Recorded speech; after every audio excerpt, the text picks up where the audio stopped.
Real wealth isn't built from effort. It's built from building systems. Systems that protect your money, organize your decisions, and keep your entire financial life and businesses running even when you're not. I'm Tamar Hermes, founder of Women Growing Wealth, and today we're talking about the structures that give women clarity, power, and actual freedom, not just more things to manage. And I'm having a conversation with someone who lives inside systems every single day, Bethany LaFlam. Bethany is the person people call when their entire business and investment world is in chaos and they need to start being intentional. She builds the legal, operational, and financial systems that make scaling possible, not only for herself, but for her clients. And she's building her own wealth using the exact structure she teaches, which is why I trust her. Also, she's a specialist in OPE, other people's everything. This rare ability to walk into someone's life, see gaps instantly, and put everything into order so that they can think clearly, invest smartly, and grow without constant overwhelm. You cultivate all of it by realizing how to utilize a team and get them to work with you to build your visions. If you've been relying on hustle instead of structure, or if your wealth is growing but your systems aren't, this episode will change the way you operate. Let's get into it. Welcome to the Women Growing Wealth podcast. I am so excited for the episode today. We are going to be talking all about systems and how to utilize other people, particularly other people's everything. My guest, Bethany LaFlam, is going to share all about how she runs all her businesses and how you can also run your business and, more importantly, grow your wealth, because ultimately that is what Women Growing Wealth is about. So welcome, Bethany. Thank you so much for having me. I'm so delighted that you're here. We were actually originally introduced from a mutual friend, Brittany Arneson, who was buying a hotel in Belize. And you were the partner, the attorney, the liaison of many, many hats. And I was so intrigued by how many things you are able to do effectively and still stay calm and be so profitable. So I would love for you to share, how did this journey begin for you in terms of mastering these systems? Well, it wasn't overnight. I'll say that. It was, and actually that's why I'm so passionate about helping other people learn this so that they can maybe shortcut some of the toiling that I did and some of the burnout that I suffered, because it's not really necessary. I think, it started off with me being a lawyer. And so as you can imagine, I used to trade my time for money in 6-minute increments, and I had to work more to make more. And work more and work more and work more. And there's a limit to that, whether it's just you run out of time or you burn out or both, or, and I'm a really strong advocate of, if you are building a legacy for your family, why would you ignore and neglect those people that you're building it for? They want you, right? My daughter wants me. She doesn't want my money after I'm dead. She'll get that too, but you can do both. That's what's really great about it. And I didn't learn that until way later in my life. And so I'm very passionate about helping people set up the systems and leverage the other people in their lives so that they can be focused on the things that truly light them up. Because then even if you're working 15 hours a day, you barely notice, because it's part of your life. It's part of the journey. It's part of your, being extraordinary. You love it. There are days now that I do work 15, 16 hours, but it's because I'm building something that I love. And so how it got started, it wasn't like that when I started. It was the toiling and the working, 80 hours a week and billing and commuting and all the things that people do. And I'm guessing some of your listeners are like, yeah, I know. How do I get out of that? And it feels impossible when you're in it. And so, what ends up happening is we get, and especially women too, I think we just have this sort of like, we've got to be better than everybody else to kind of make the same distance, right? And I think what's really important is, I know that we said that we're not going to focus solely on mindset, but I think it is important, as you mentioned, that it's going to have to start with your mindset. And so the biggest mindset shift for me was two things. One is that I get to have all the success and enjoy my life at the same time that I get to. And it's really sounds very simple, but I think a lot of us are like, when I achieve this, then I'll do that. When I've done enough, then I'll have enough. When whatever it is, it's always a when I, then I'll, right? And so getting past that, no, I just get to because I said so, right? And I cannot tell you the amount of time or money that I spent on coaching just to get to that, right? And so if I can help shortcut that, then great. And the second thing is figuring out what your lane is and then giving yourself permission to stay in it, right? And so it's a little variant of I get to, right? And I think that's a lot of our stuckness, men and women, a lot of our stuckness is I get to. But figuring out what your lane is. And when I say your lane, I mean three things, that it has to be all three things. The first one is, what are you amazing at? What can you do better than anybody else? What in your business has to be you? You really just cannot or don't want to outsource it to anybody else because you're just so amazing at it. That's what you built this whole thing for, right? But a lot of us stop there, right? The second one, what are you amazing at? Two is it's got to light you up, because as entrepreneurs, we learn to get good at stuff that maybe we don't super love, right? And so you've got to get good at, maybe you're good at bookkeeping. Ugh, right? I hate bookkeeping. I'm actually not good at it, but maybe here's a good example for me in my law firm. I'm actually really good at writing legal documents. Does not light me up. The strategy side lights me up. So what am I really good at? What lights me up? But number three is it's also got to move you closer, move the needle towards your actual ultimate goals for your life. It's got to be all three. And in order to get there, you've got to figure out what are those goals. Because once again, if I go back to, I'll figure that out, but I'm busy working right now. I'm busy billing. I'll make more money and then I can figure out what I want for my life. Well, how will you know if you'll ever get there? If you don't take a pause, take a breath, and figure out where you're heading. And that is the most important first step, is daydream a little bit.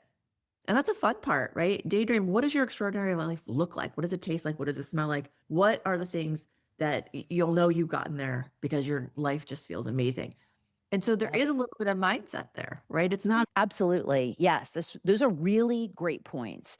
Your mindset's going to guide everything. Many of the women that are listening to my podcast are very successful financially, and they're really good at running the business. They've figured out some of those pieces that you're talking about. But when we shift to the conversation around wealth building and finance, something that they're not familiar with, filling the other bucket of what it means to grow wealth as opposed to just what it means to just be running a multi-seven-figure company or having a high income W-2 position, how do you start dealing with financial aspects that aren't as comfortable to you? I think the biggest thing there is trust. Trusting yourself enough to let go of control, trusting yourself enough to do diligence on your other people around you, your advisors, and then letting them do their thing.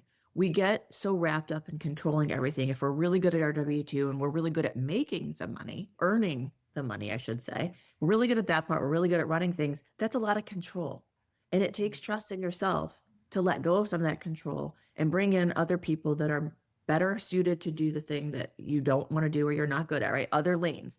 Believe it or not, there is somebody out there who is really good at the financial stuff, who is really good at the parts that maybe you don't like or you're not great at. And you're depriving them of that opportunity to help you with it if you're trying to do it all yourself. And then you're both flailing. So if you stay in your lane, let them stay in their lane, then you're both going to be better for it. But that takes some trust. Yeah, absolutely. I completely get that. At Women Growing Wealth, we're really focused on how do we hire other people for positions in finance, building the team, and also understanding ourselves. Because what we find is that when we turn everything over without some understanding around finance, we end up maybe not loving the results. A CPA can tell us one thing, another CPA can tell us another thing. Same with financial teams. So when we're in that situation and we're looking on how we want to build out our team, what do you find are the best ways to find team for those positions? The first thing is to know what success looks like.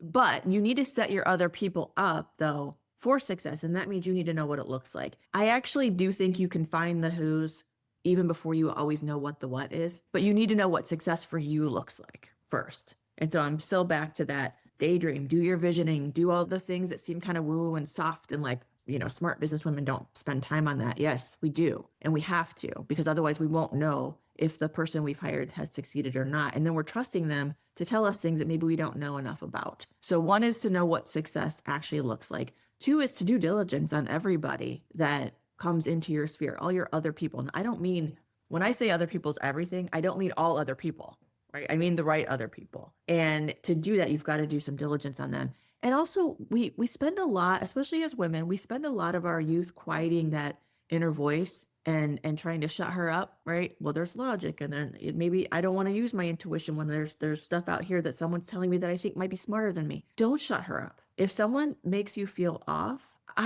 every time I ignore that, I regret it. Every single time when my brain is screaming, no, but they're saying these things, they sound right, and I don't know enough to know if they're not, but I feel off. I always regret not listening to that. And so we've got to actually get back to trusting ourselves. Again, like I said, trusting ourselves so that we can then set our other people up to help us succeed. And again, I know that sounds soft, but it really is science. Right. Mhm. And it's legal diligence. I mean, you've got the lawyer talking here. Gotta do diligence on your other people. Just because you don't know it doesn't mean somebody who says words you don't understand, they do. With Women Growing Wealth, we have a women's wealth code, and part of that women's wealth code is about trusting our intuition. And I love that you brought in, I love that we're talking about intuition and about how it feels inside of our bodies, inside of our minds, to see if that is a direction that we want to go in terms of an investment, in terms of a team person like a CPA. I love that. What do you find when you're creating systems for wealth building? And obviously, you have properties, you have a hotel, you have all kinds of wealth building pieces. How are you managing those? Well, yeah, the first one is that I learned this about myself. I'm not the best manager. And so I had to find a really good operator to work with me. So if you've ever read Rocket Fuel, or the visionary and the integrator, right? A lot of your listeners have probably heard that. I don't like calling myself a visionary, because the first time I heard that, I was like, oh my God, get so full of yourself, right? But it really is from the book Rocket Fuel and a few others. And so if you're the big vision person, you're the big idea person, you've got to have an operator to kind of hold on to your ankle so you don't float off into space and make sure that stuff gets done.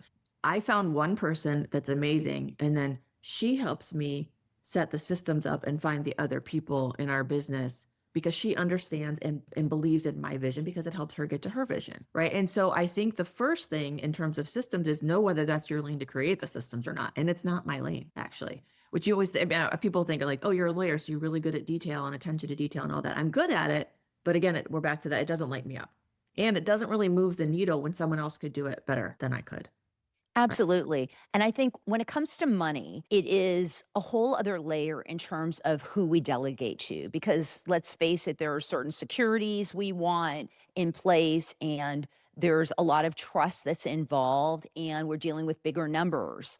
And so, how do you set up when you have that operator? Does they go out and they're finding the person to hire? What's the process? How can we replicate that process and learn from you? So the first part is, again, identifying what lane you need to fill, right? And you bring in the people and make sure it's the right person first, and then you can figure out what seat they're supposed to sit in. I actually do think you can find the people first and then figure out if it's the right person where they go. I don't think you have to say, oh, this is the lane I need filled, I'm only looking at this, right? Because I think sometimes a lot of the person who's my operator now, she came in as an executive assistant. She came in at a lower level administrative person, and now she's literally running all my companies. So right person, wrong seat, right? And so I think if you bring in, and again, we're talking about feeling. I knew she was supposed to be in my business, and it was like, where does she go? So how do you have her work? Like, how's the operations set up? Because this is where, like I said, the women listening, they understand, they have businesses, they know how to operate, they know how to hire. But when it comes to wealth building, and this is something that you've also mastered, because you're not just a business person, you've mastered real estate, you're using the tax strategies, you're implementing a lot of the skills that wealth building take. And I feel like that piece, it has different kinds of landmines. And so I'm wondering, you have this operator and she's in place, and you're basically telling her, okay, now we're going to need the CPA, and we're going to need, you have different CPAs for different companies. Do you have a financial advisor? Do you have a board that sits on certain companies? What are you doing in order to make the wealth building piece move? So it's step by step. And even though I absolutely love Ashley, the operator, everything she does also has to have a written process. So it's first, that's the first thing, is everything that anybody in the company does, there's a process that's written down and accessible to me and to the relevant people, so that if something happens, we can pick up from there. So first of all, it's got to be a written process. And then the people start to kind of fall into place from there. On the wealth building side, the sort of higher level ones, you've got to, it's sort of like what's that story where if you have a jar and you fill it with the big things first, you can fit the small things in there. So you've got these big roles that you've got to fit first, right? And so operator, CPA, a financial advisor might come in a little bit later, but very, very Some important. don't need them. I mean, I think that it depends on how you're tracking. And if you have a group like Women Growing Wealth, you may not need something like that. Many of the women in my mentorship don't have financial advisors, and many of them do. So, Yeah. And I think that goes back to too, if you know where you're going, then you'll know if you need one. If you're only going to buy real estate, a regular financial advisor is probably not going to help you, actually, because they don't like real estate usually, right? So you've got to know what you're looking for. So I think when you're looking at the wealth building side, is figure out again where your weaknesses are and then where to fill in those gaps, and then the goal. So if you're a really high W-2 earner, for example, you're going to need a CPA that's going to help you strategize of how do I minimize that tax hit. That's a different wealth strategy than how do I build up enough money that I'm even thinking about my taxes at this point, right? And so if your goal is to create more cash flow, that's a different goal than how do I minimize my tax. You've got to know that first before you know who you're looking for, right? And so your high income earners that are listening are like, okay, I need a CPA though, but I need them, not a tax preparer. I need a tax strategist, right? And so that's a different thing. So yeah, and yeah, 100%. And there's also, when you're talking about a high income W-2 earner and getting a tax strategist, as a W-2 earner, and this is something that we talk about a lot in the mentorship, is that there are limited things that you can do. Certainly there are things you can do, but they're not unlimited when you're a W-2 earner. So certainly, like, I don't want anyone to be listening thinking, oh, I'm a W-2 earner, I need a tax strategist, they're going to be able to solve everything for me, because you're in a situation where you have a W-2 and everything's reported to the government, and it dropping that bottom line can be done, and we work with that too inside the mentorship, but it's not something that is a foolproof. So I just wanted to add that, because I don't want anyone to think that can be solved and very I'm not a easily. CPA, to be clear. So I'm And not a, neither of us are CPAs too. It's not but financial advice. knowing what you're even looking for, right? For years, I was making a ton of money and someone was just preparing my taxes. And I'm like, why do I owe that much money? And I was asking the wrong question. It wasn't, why do I owe that much money? It's, how do I owe less money? What do I do? Right? It's not, and maybe it's, how do I owe no money? But as a W-2, that's going to be a little bit harder. And so I'm not saying quit your W-2. I'm certainly not saying that. I know there are plenty of people out there that are. It's really great to have that cash, but what are we going to do with it when you have it? Some CPAs will tell you, go buy a short-term rental property, and that'll help you offset your active income, right? So there are things you can do, but you've got to then have the overall strategist on your financial side, like a group like yours, where it's saying, okay, then you better be living beneath your means though, so you have enough cash available to go buy these things. Otherwise, you're just paying taxes and buying stuff. So and I know I keep saying the same thing over and over, but it's, if you don't know what your goal is, no one can help you. They're just going to tell you what they know and what they want you to know. I love that you're saying that, actually, because my whole thesis is about your enough number. And that is everything that I talk about, is knowing that baseline, getting the enough number so that you know what that number is to become financially free. And then we can start looking at what kind of triggers to pull. So in terms of, is it tax strategy? Do we need more investments? Do we need real estate? Do we need a combination? Frequently it's a combination. So I love that this is a piece of the conversation, because this is so important to understand that baseline. Well, and this is something I talk with my community members, but also with potential investors, because I got a certain we've got the hotels and we've got the fund. That's going to fit for a certain avatar of investor, but not every investor. If you're looking for huge tax savings, my deal is not the one for you, actually. And it offers some tax benefits depending on your situation, depending on what your CPA tells you.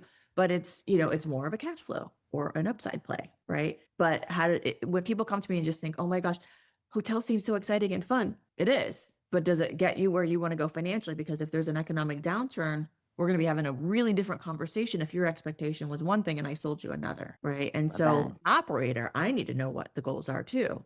So if you're out there looking for passive investments, by the way, pick operators that are asking these questions from where it's going to be tied up and you're not going to be able to get access to it. And then you could have put it somewhere that aligns better with what your actual goals are. I love that. And that's such an important piece, is to really be looking at what you're solving for. If you have cash that's sitting that you really want to make a great return on, and you don't need that money right away, because obviously a hotel and building a fund, and there's development involved, there's value add, that's how you make the profit oftentimes. And so you need to know that you're putting that money away for a while, and then the payday will come later on. So you have to make sure that is a bucket that fills what your need is. And I love that you're bringing that in. So important. And if I'm someone that is looking at money coming in rapidly, and I am wanting to build a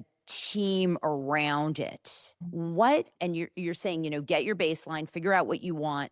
But obviously for you learned a lot of things by yourself. You ended up taking a lot of autonomy. And I'd love to hear about, like, if I'm starting to do that, when do I take the role on my own? Obviously, if I'm inclined to it and I enjoy it.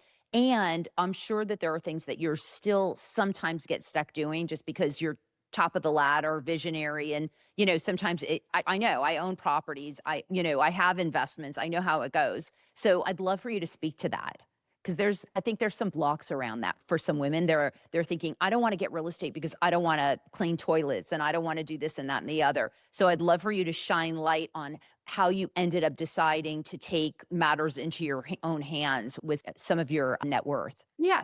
So there is a system for everything. And I do really believe, like we talked about this, to scale beyond your own time limit or own money limit or whatever, there do have to be systems in place, and you do have to have some help eventually. But to get there, sometimes you do have to learn the things. You got to hustle for a little while you're learning. And so there are some things that I'm like, okay, I actually just recently, that's a good example. So, I'm talking to you as the air quote expert on this, dialed back some of my stuff so I could get into the marketing side, because I wasn't understanding enough what I was expecting of marketing people, that it was not succeeding. So I actually took on a lot of my social media. I took on a lot of the marketing. That is not my lane, and I won't stay in it long term, but I'm back in it right now so that I can learn enough to know what I expect from people. So you have to look at, where is your business leaking resources, money, time, success, whatever it is. Where's your business leaking? Maybe you do need to jump back in there for a second and do it yourself, but be intentional in every single thing you do. I think that if you learn nothing else today, it's be intentional with all of your decisions. Otherwise, things are just happening to you, and you're just going to get to the end of life and be like, what was that? What happened? Right. And so being intentional is different than always being in control, though. And I had a hard time differentiating those two for years. Like, well, I'm being intentional and I've got control of everything. And, this is all happening because I'm forcing it to happen.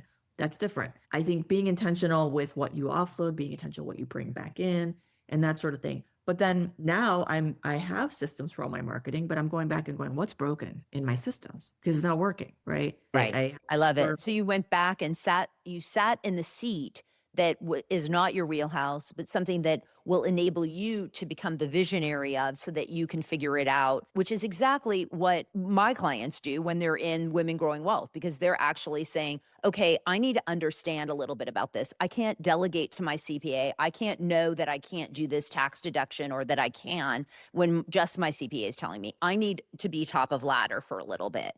And that's why we try to make it as fun as possible. And when you reap the rewards like you are, that makes a whole lot of difference. I want to hear about how you systematize, because the one thing that I hear that I don't hear a lot from many entrepreneurs is the ease at which you say, we have a process for everything. We keep everything written down. I'd love to know, do you have a Google spreadsheet with links to looms? Do you make people write it out? Do you have a chat GPT that's doing it for you now? Are you systematizing in compartments? So maybe there's a marketing SOPs, systems of operation, and maybe there's, finance, or maybe there's just one for the hotel in Belize, but there's one for a fund. I'd love to hear about that, because I think that would be really helpful for me. I don't know what my clients want, or anybody else listening wants. I mean, you're kind of on the right track for all of it. They do. Every business has its own separate sets of, because they all run differently, right? And so I do have multiple businesses. I have my community, I have 2 law firms, and then I have the hotel/fund, which are very similar. But each hotel then under the fund will have to have its own process as well. So you can imagine, like, I couldn't possibly do all of that myself. So the first thing is our ChatGPT, everyone on the team uses ChatGPT every single day. If you're not, you're behind. This whole like, oh, I don't trust it or whatever, you got to train it. It's just like an intern, right? You got to train it. And so A really smart, inexpensive intern. I mean, if you're not using some form of artificial intelligence, you're behind. So we start with ChatGPT, but human eyes have to review everything because it's not fail-proof yet, right? So what I do is I tell the team, like, when you go through a job that's your job, tell ChatGPT what you're doing, let it create the process. And then we do have a Google Doc that we have links to. If we require a loom for that is what we use to explain it further, then that's in there for training purposes, right? Because having SOPs does not take the place of training people, by the way. Those are 2 separate things. Use the SOPs to train people, but don't just go, here's the SOPs, good luck. May the odds be ever in your favor. Like, it's not quite that simple. So there are looms to help. Dan Martell calls it the camcorder method, I think, in his book, Buy Back Your Time, right? Or just record yourself doing it. That's loom. So we do have the Google Doc. It's linked for the divisions of the company. So marketing, onboarding, offboarding, finance, operations is something different for the law firm, for example. The clients have a process that they go through, and that's different than operating the business itself, right? So it's the sort of the substance of your business and then the running of your business, depending on what the business is. So we have like a client journey that's a whole SOP that has nothing to do with our finance or our marketing or whatever. It's just what happens when the clients come in. But it's all written out. And then if something doesn't work, then we can go back and look and go, okay, either someone didn't do an SOP for it, someone didn't follow the SOP for it, or the SOP is broken. And it literally can only be one of those 3 things. And so it's really easy then to go find out what's going on, because you only have 3 possible options if there's some issue in your business. But it's got to be organized in a way that, like, even I can find it. And, I am the worst in our business about trying to, like, where is it? I don't know. Just give me a link. I need a link, I love the idea that creating systems and processes actually can leave you with a greater sense of control over how to actually move forward. Whereas, because there's so much resistance, I think when we grow up, we have a lot of baggage about how we're going to live in the world, and we have our personal emotional scars. And so the idea of systems and processes, I think, is really foreign to people, because I don't think that they're used to, oh my gosh, I can actually create order in this chaotic world. And I love the fact that not only are you saying you can create order out of it, but that you can actually create order out of it by actually going through and allocating when something breaks. You can look and see, okay, what's broken? It's one of these 3 things, and then go back in. Will you create a new chat? Will you just modify it? Because that's obviously guiding. When we say we're using a custom chat, what you're doing is somebody's implementing all the information into the system so that it understands how to navigate that task or that part of the business. Yeah, and what that does, what AI does, what systems do, it frees your brain up for the stuff that actually matters, again, that only you can do. There's not a lot of clutter. Before I had systems or I had people helping me, there was a lot of bandwidth just being taken up trying to remember stuff or trying to reinvent the wheel every single time. I was doing my own engagement letters. I'll get an old client's engagement letter, I'll dupe and revise it, and I'll save it as a new, and I'll do it over and over and over. 20 minutes turns into that's really a time suck when you're doing that for 10 different clients. And how do you do it now? We have a system. Well, I don't actually. So we have a VA that Even better. that there's an automated system. We put in the client information, it spits out the stuff that never changes is always there. And the stuff that is changed is sort of templated. And then it sends an automatic email out that has DocuSign in it. And then it'll automatically send a link to pay, and Brilliant. before I was chasing people like, did you send that wire? Here's the wire instructions again. Just little things like that I don't ever have to think about that used to take up so much of my time. Imagine how much further I can scale now that I can think about, how do I get more clients in the door? How do I make the client experience better? How do I expand the big vision of what are we going to offer? Right. And on this podcast, while we're talking about, of course, like we always want to create more income, we're really talking about how do we preserve that income. And I'm looking at what you're saying through a lens where a lot of times we realize, okay, I can create income this way. And then all of a sudden it comes to sustaining the wealth, and we don't create the same kind of infrastructure and don't see the same value for it because it feels like it's so far off, or we need to turn it over to someone without really understanding the pieces that you've so elegantly explained that you really need to understand what you're hiring for. True. And you could actually end up hiring less if you have good systems. So your bottom line is still, that is going to preserve your wealth, right? Because Mhm. and if you have a system, it's easier to have someone, you don't have to pay 3 people because their time is cut down, right? By having AI or whatever. You can hire a VA instead of a $150,000 a year executive assistant, for example. So it frees the resources up as well. And you're also going to enjoy your wealth a lot better if you can breathe. So you maybe don't need to make as much money if you don't need maybe as much money for therapy. I don't know. Exactly. And that all comes back down to the enough number. I have one client that makes very good money, and she's financially free now because she figured out her financial freedom number. She worked toward creating income around that. And she works when she wants to work, and she lives in Tulum. So, we can create these lives that we want through the pieces. I'm wondering though too, and this is something that I bet if I have this question, and sometimes I can resolve these challenges, but when you talked about, okay, I was doing these contracts and realizing I'm spending 20 minutes a contract, I guarantee that almost anyone, even if you have a high income W-2 job, knows they're not being as efficient as they can be. Where did you obviously, the awareness is there, but a lot of times it's like, I don't have time to stop down and figure out how to do it. How did you solve for that? How did did the VA come up with the software? Did you implement it with chat? Like, how are you solving for these, getting from the point where you realize, oh my gosh, like I've got this challenge because I keep repeating this over and over and it's taking all this time, but I don't know how to create a system around it. It started with an administrative assistant. Right. And so it started with me offloading some of the thinking around it. Sure. I was trying to figure out all these problems when that's not how my brain works. I want to build something big. I will build a new business before I will figure out how to clean out my inbox because that's where my brain lives. And so we had an administrative assistant come in, and we started with baby steps because I had my fingers on everything, right? And I was like, no way I can be out of my email. So forget about that. And my email at the time, we were so busy, which is great. I was making tons of money. My email, you watch it with like a ticker, just rolling it. Literally, I can see them rolling in, and it's so distracting, right? So I have to shut that off, but then I'm missing emails, and the clients are like, what's going on? And they'll text me. And so it's very stressful. I was like, all right, if you can figure out a system to manage my email, I will be able to breathe for a second. So 2 things that were offloaded right away: my calendar and my email. And it seems impossible at first because how can someone else control my time? She knows where I am all the time. So you do give up a little privacy there, right? She knows where I am all the time. I do make my personal appointments within blocks that we preset though.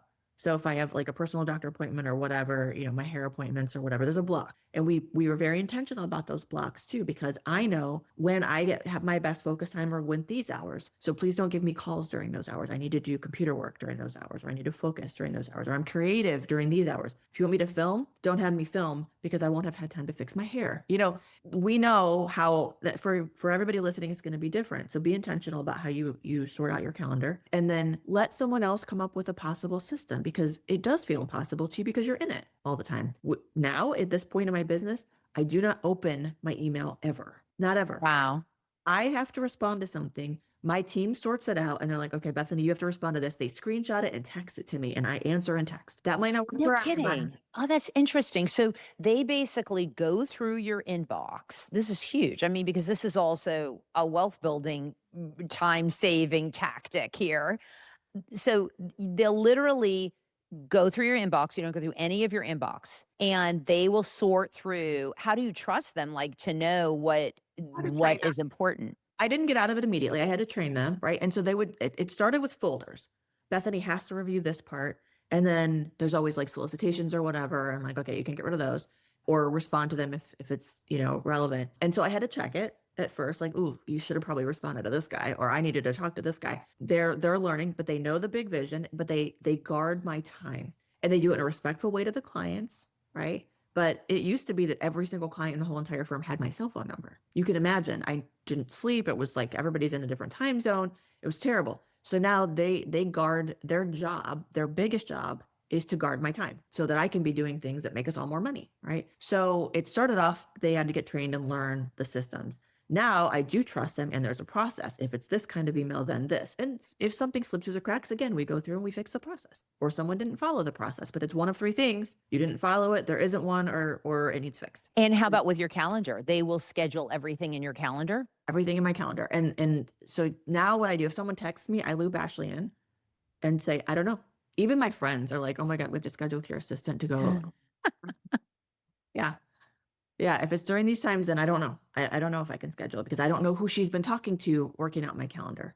And I don't want to take the time of going back and forth with somebody about a calendar, right? And so that spares me hours a week just right there, not going back and forth on calendars. Right? Yeah. What I'm hearing that I'm loving so much, you can tell I'm getting excited because I'm thinking, wow, is there somebody on this podcast that is not getting their emails managed properly?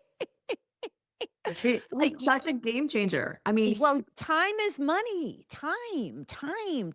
It's the most valuable commodity that we have. And I am in a constant challenge with how to create better systems for time. And so much of it has to do with giving up some element of control. And I love the way that you have this system in place. Now, question: does Ashley only manage your emails and your calendar? Is that her full-time gig, or does she have other tasks?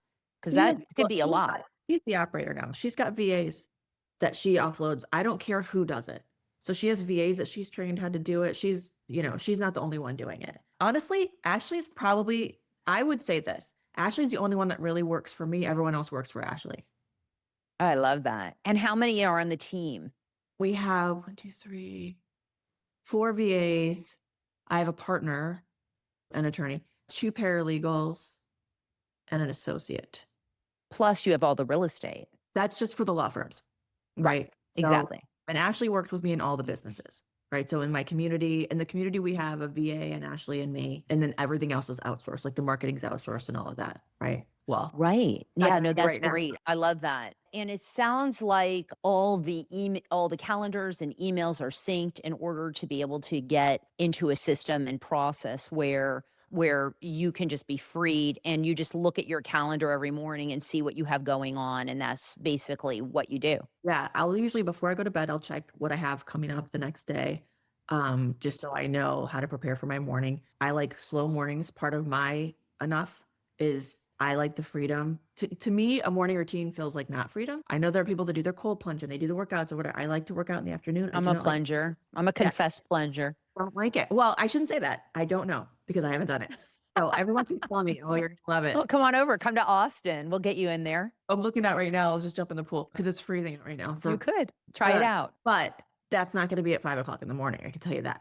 I like to get up slow. I do check my messages and I check how my social media is doing because now I'm in that marketing seat for right now. And I like to have my coffee. I have like my little ritual of making my lattes in the morning and I do the Wordle first thing in the morning.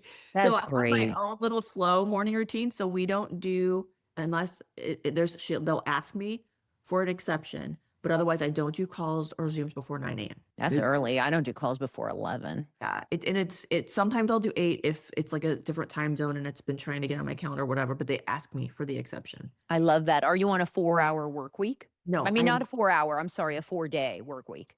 no, everybody on the team gets one Friday a month off.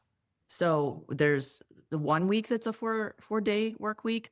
I don't, but we do have unlimited paid vacation for our team. And so I just, whenever I need time, like I'm going to take a half day. It's my daughter's birthday today. So I'm going to go hang out with her after this. I love that. So if anybody on your team wants time off, they get paid, and it's just take what you need to in order to manage yourself, your life, your happiness. Yeah, just make sure that if there's any deadline coming up that it's handled and covered, or get somebody on the team to help. That's why everybody's at least aware of what everybody else is doing so that you can get coverage. But the only thing I really check about time off at the end of the year is I want to make sure people took at least 2 weeks, because I think that your mental well-being is the only way that this is sustainable. Wow, I love that. I love the care and the compassion in that, in terms of serving the people that are supporting you to operate and create all that you want to create. Now, I want to ask something else, because one of the things that I think listeners will really be impressed by with you, there's several things, but one of the things that is really coming up for me,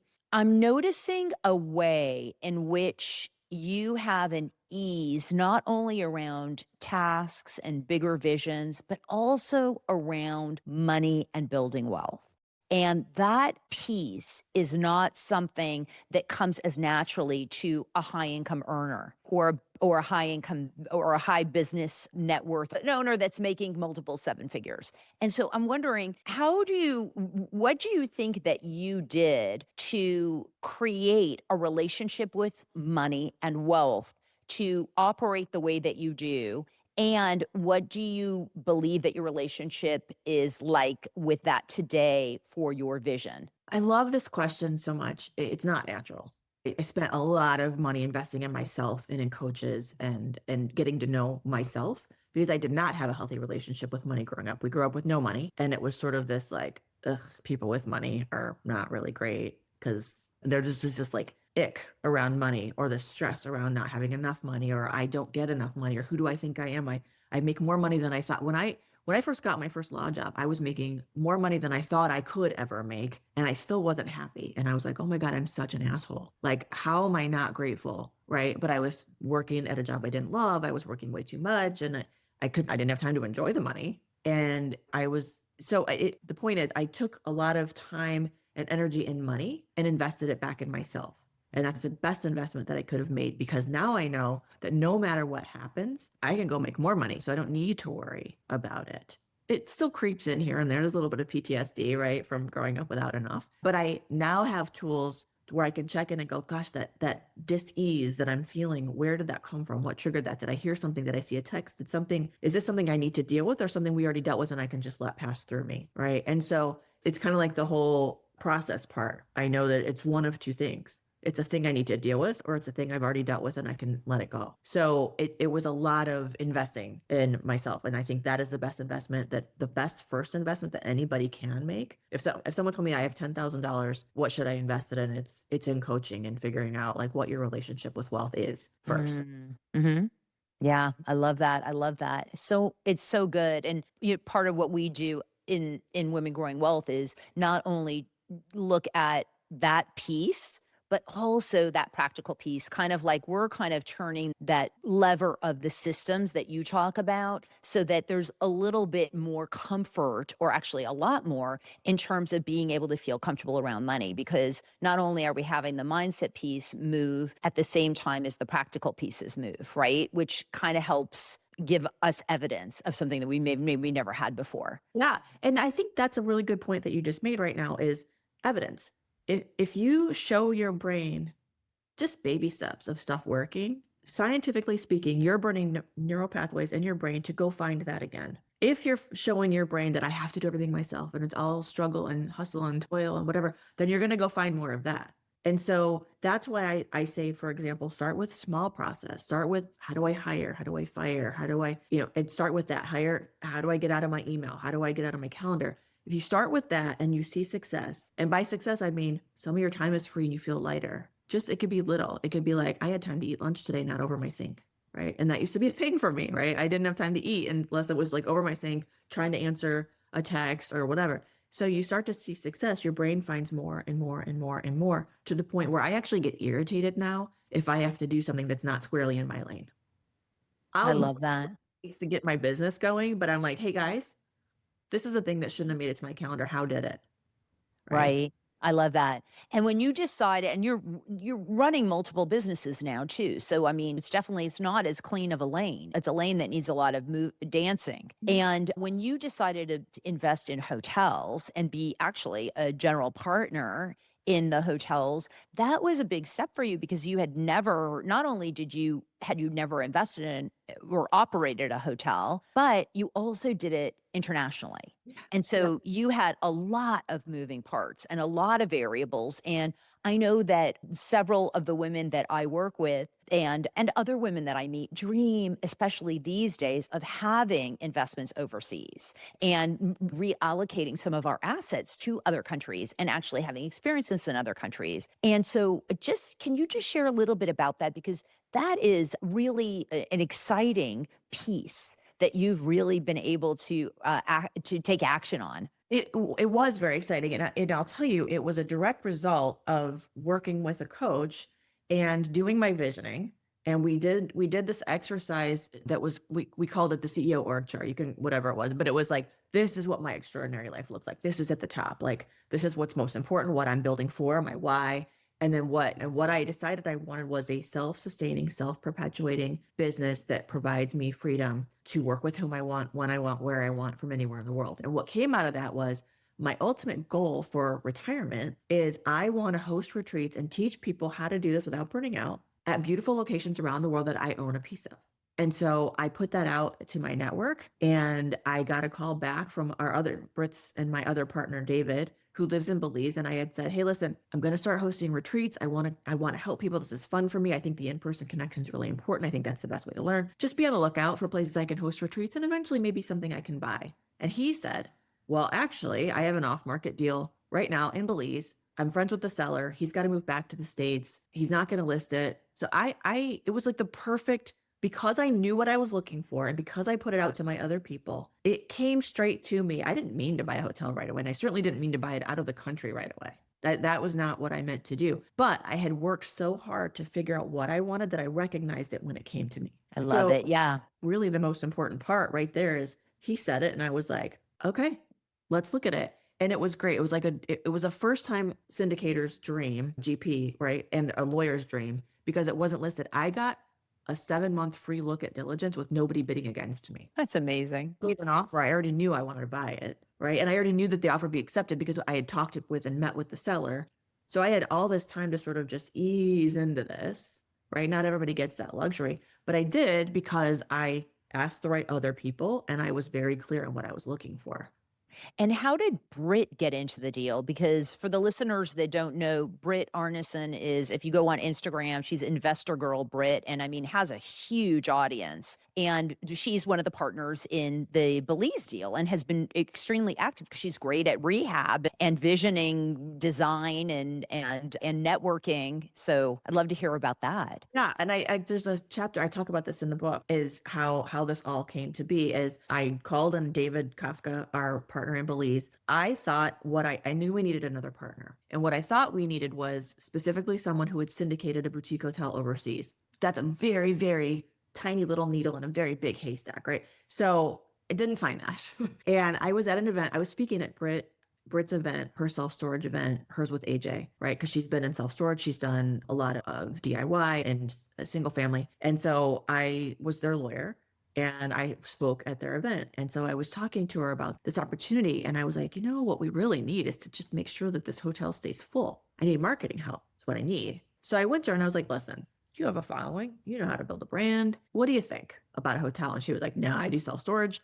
I do DIY. I don't know anything about hotels. I'm like, okay, but hear me out. I don't need you to run the hotel. I really just need you to make sure people know about it so that they stay. You have an audience. I don't. Let's do this, right? She's like, tell you what, let's go. So we got a film crew and we went to Belize, and she fell in love just like I did. And I knew she would. And she was like, okay, what do I do? And she came on after spending some time at the property. Love that. What a great story. And for anyone listening, how inspiring to realize that if you've thought about having international deals and projects and investing and having a retreat center, that look how beautifully that worked. And you're not, you just put the pieces together and walk toward it instead of walking away, instead of thinking, well, that's international. How does that work? And is my money going there? And how will that be? And instead, you just kept solving for it. Yeah. Yeah. And I mean, and anybody who does follow Brit can see now she took that and just ran with it too, right? She's got a boutique hotel mastermind that she does with Sujay Mehta. She is investing in other boutique hotels now. And so that opened up so much for both of us and David as well, just because she knew what her vision was. I knew what my vision was. David knew what his vision was. And each of our visions supported each other. And that's, I think, key for when you're looking for your other people, right? When I say other people's everything, is all your game is your game. And everybody in your sphere needs to help you get closer to whatever success looks like for your game. But in an ideal world, getting you closer to your goal and your game is also going to help them get closer to theirs, right? And that's how it's sustainable. And so you need everybody in your team to also know what their goal is, because otherwise they're going to get real tired of helping you build your dream, because they're going to wake up one day and realize it's not their dream. I love it. Wow. Boom. Mic drop right there. I love it. Okay. So as we get into our close, I would love to hear a book or mentor who shaped the way you see wealth. I think for me, the book, besides mine, which was a cathartic exercise in me just Sure. myself, right, was actually Dr. Benjamin Hardy and Dan Sullivan, Who Not How. That makes sense. Absolute game changer. I love that book. In fact, when I was asked that question, when I was interviewed on Bigger Pockets years back, I actually said that was the book that really supported me a lot too. I love the concept of that. And it was really well written. That's great. And it really fits into everything that you do. You really live it, which is amazing. And what does freedom mean for you right now? Freedom right now is, it is choosing which things that I get to work on and when and with whom and where. And that is what was on my vision board, just a couple of years ago. So it's the fact that, I the other day was like, I really want to start offering this to people. Let's build a new law firm. And within 2 weeks, we had a new law firm. And it's the freedom to be able to go, I know I can bring in the resources we need. If there's a business that supports my community and my vision, if there's a business that we need to create for that, then I've got the resources. And so I think freedom to me is being able to go, this is how I want my life to go. And then being able to.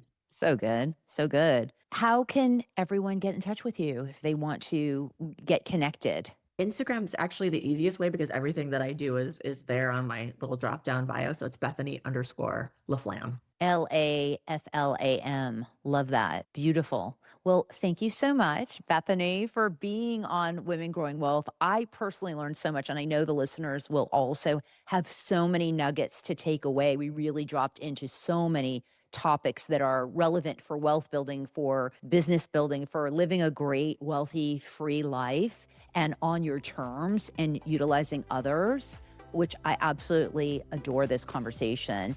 And for anyone listening, please like and subscribe to the Women Growing Wealth podcast channel on YouTube. If you're listening right now, take a minute, leave a review so that other women know about it. Thanks so much for being here, and we'll see you or hear from you next week. Thank you.